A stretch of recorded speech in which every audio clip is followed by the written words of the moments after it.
آج ہم بات کریں گے انالیسس ود اعجاز مہر میں پاکستان کے رناؤنڈ رائٹر، ڈرامہ نویس، بہت بڑے لکھاری عبدالقادر جنیجو کی آج جو ہے وہ تدفین ہو گئی۔ ان کے آبائی گاؤں جو انڈیا کا ہمارا بارڈر ڈسٹرکٹ ہے مٹھی، تھرپارکر، اس کو تھرپارکر ایٹ مٹھی کہا جاتا ہے، تو اس کی تحصیل نو کوٹ کے قریب ان کا گاؤں ہے جنہان جنیجو، جہاں پر ان کے آبائی قبرستان میں آج ان کی تدفین ہوئی ہے۔ عبدالقادر جنیجو بہت ہنسمکھ قسم کے آدمی تھے، بہت کمال کے رائٹر تھے۔ بنیادی طور پہ تو وہ پرائمری ٹیچر تھے۔ 1962-65 کے قریب جو ہے ان کو جاب ملی تھی پرائمری ٹیچر کی، پھر آگے 1972 میں جا کے وہ ہائی اسکول ٹیچر بنے، اور وہ سندھیالوجی کے ڈائریکٹر بھی رہے، اور انہوں نے سندھی لینگویج اتھارٹی کے وہ سربراہ بھی رہے۔ ان کے کئی ڈرامے ہیں، ناول ہیں، کہانیاں ہیں، افسانے ہیں، اور وہ باضابطہ طور پہ سندھی اخبار کاوش میں کافی عرصے تک کالم بھی لکھتے رہے۔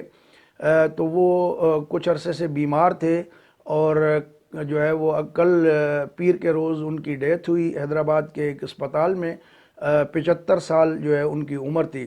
اور اگر آپ کو یاد ہو تو جو ان کے ڈرامے، پرندہ بڑا مشہور ڈرامہ تھا پی ٹی وی کا، دیواریں ایک بڑی سیریل تھی، سپر ہٹ سیریل تھی پی ٹی وی کی، اور اس زمانے میں ہمیں یاد ہے ہم چھوٹے ہوا کرتے تھے، اور کسی گاؤں میں اگر کسی ایک بیٹھک پہ یا کسی ڈیرے پہ ٹی وی ہوتی تھی تو وہاں دور تک black and white T V دیکھنے جایا کرتے تھے۔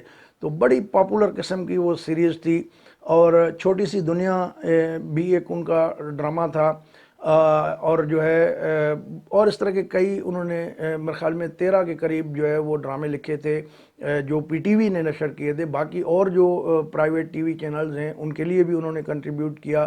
بہت بڑے اچھے رائٹر تھے، بہت بڑے اچھے انسان بھی تھے۔